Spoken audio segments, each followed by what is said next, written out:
اس کو خاندان کے کسی بھی بے اولاد کو دے دینا، یہ کیسا ہے؟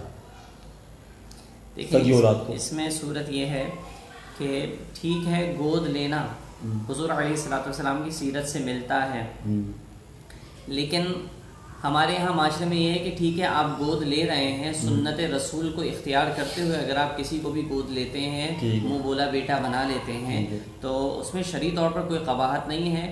لیکن ہمارے یہاں ہوتا یہ ہے کہ اگر آپ نے کسی بھی اپنے بیٹے کو یا بیٹی کو کسی اور کے حوالے کر دیا یا ان کو دے دیا اور انہیں منہ بولا بیٹا یا بیٹی بنا لی، تو اب اس بچے کو یا اس بچی کو اپنی اولادوں سے وہ بالکل ہٹ کے رکھتے ہیں. ٹھیک ہے.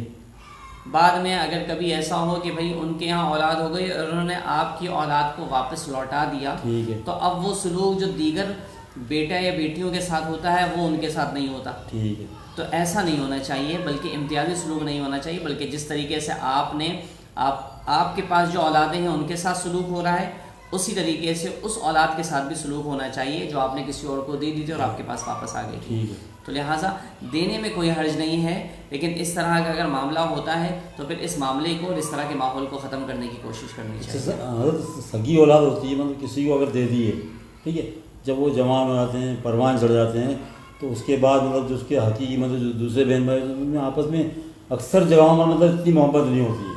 جی بالکل، ایسا وہی میں عرض کر رہا ہوں کہ ایسا نہیں ہونا چاہیے. بالکل، وہ پھر احساس کمتری کا اس کو، اور پھر سگا پن جو ہوتا ہے نا وہ بھی ختم ہو جاتا ہے. جبکہ ایسا نہیں ہونا چاہیے، رابطے میں رہنا چاہیے، حقیقی ماں باپ سے، حقیقی بہن بھائیوں سے وقتاً فوقتاً ملتے رہنا چاہیے.